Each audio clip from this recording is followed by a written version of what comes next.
तो साथियों ये हमारा जमीन जिंदा है जो आपके बीच में आया हूँ। कहीं कहीं ये महापुरुषों का त्याग और बलिदान है। हमारे बीच संत कबीर, संत रविदास, बिरसा मुंडा, ज्योतिबा फूले साहब, फातिमा से डॉक्टर बाबा साहब भीमराव अम्बेडकर जी का त्याग और बलिदान है, जिनकी बदौलत आज खून और पसीना रगों में दौड़ रहा है। आपके बीच रात को हम लोग आपके कार्यक्रम में शामिल हुए साथियों। सुबह से 4 मीटिंग करके आया हूँ और एक कार्यक्रम अभी फिर करके आया हूँ और साथियों आपके कार्यक्रम में पहुंचा हूँ। तो कहीं कहीं हमारे महापुरुषों का त्याग और बलिदान है साथियों। ये त्याग और बलिदान नहीं भूलना साथियों। इस देश के अंदर वैचारिक परिवर्तन की क्रांति लाना है। जब वैचारिक परिवर्तन की क्रांति आ जाएगी तो सामाजिक परिवर्तन आ जाएगा।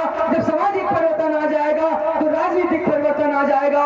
जब राजनीतिक परिवर्तन आ जाएगा तो व्यवस्था परिवर्तन आ जाएगा। वो दौर आप सभी लोगों को लाना है। जैसे हम लोग कुछ दिन पहले देखे थे दौर, वही दौर इस हरदोई जिला के अंदर नीली क्रांति लाना है। नीली क्रांति हम लोग लाने का प्रयास कर रहे हैं। नाम है इंजीनियर सरोज गौतम। तो बात कहता हूँ, न झुके न झुकेंगे, न डरे न डरेंगे, न बिके न बिकेंगे। नाम है इंजीनियर सरोज गौतम। किसी से डरेंगे नहीं साथियों।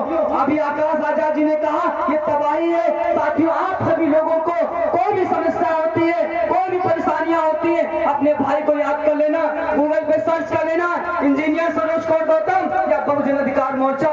साथियों बहुजन अधिकार मोर्चा एक संगठन है जो संगठन लोगों को जोड़ने का काम करता है, जो समता, समानता, बंधुता, भाईचारा, गरीब, मजदूर, दबे कुचले लोगों के हक और अधिकार की लड़ाई लड़ता है और लड़ता रहेगा साथियों। हरदोई के जिला के अंदर हम बहुजन जोड़ो यात्राएं भी चला रहे हैं। आपके यहाँ से विधानसभा से हम लोग बघौली से एक यात्रा भी निकाले थे जो प्रतापनगर चौराहा तक थी। साथियों हम लोग पैदल भी चले, कुछ दूरी मोटरसाइकिल से भी चले।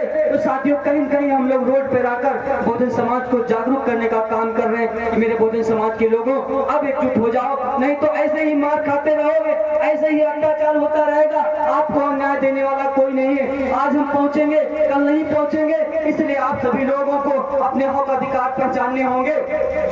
हमारे मानव काशीराम साहब ने कहा था कि जिस कौम को मुफ्त की चीजें खाने की आदत पड़ जाए वह कौम कभी क्रांति नहीं कर सकती। जो क्रांति नहीं कर सकती वो शासक नहीं बन सकती। जो शासक नहीं बन सकती वो अपने हक अधिकार की लड़ाई नहीं लड़ सकती। तो साथियों आपको शासक बनना है। आप बाबा साहब के वंशज हैं, आप बाबा साहब की औलादे हैं और बाबा साहब की औलादे भी जिंदा है। साथियों आप लोगों को डरना नहीं है बिल्कुल भी, क्योंकि आपका भाई या आपका बेटा इस क्षेत्र में हरदोई जिला के अंदर कुछ न कुछ परिवर्तन करने आया है साथियों। कुछ न कुछ देके जाऊंगा साथियों। मैं यही सभी लोगों से गुजारिश करता हूँ, इस देश में कुछ न कुछ परिवर्तन करना है और सभी लोगों को एकजुट होना है।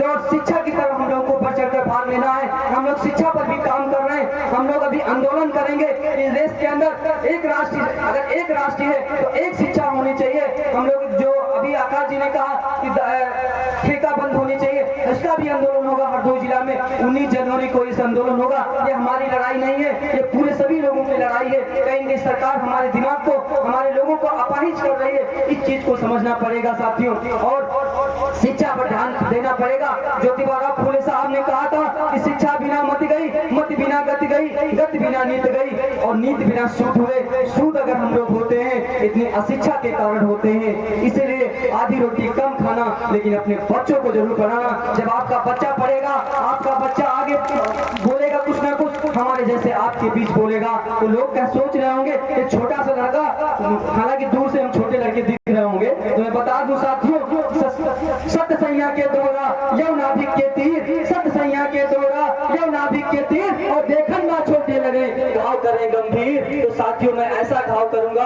अगर हमारे समाज को किसी ने भी सताने की कोशिश की, अगर हमारे समाज को किसी ने परेशान किया तो उसको छोड़ूंगा नहीं। तो साथियों मैं एक इंजीनियर भी हूँ, मैं एक डॉक्टर भी हूँ, मैं एक वकील भी हूँ। तो साथियों सारे हथियार हमारे पास है। मैं डरने वाला नहीं हूँ साथियों। कोई भी समस्या आपको आती है इस हरदोई जिला के अंदर, चाहे शासन हो चाहे प्रशासन हो, कोई भी समस्या आती है अपने भाई को याद करना, आपका भाई हमेशा खड़ा रहेगा साथियों। मैं ज्यादा कुछ न कहते हुए अपनी बात को विराम करूंगा। मैं सभी का बहुत बहुत साधुवाद देता हूँ, धन्यवाद देता हूँ।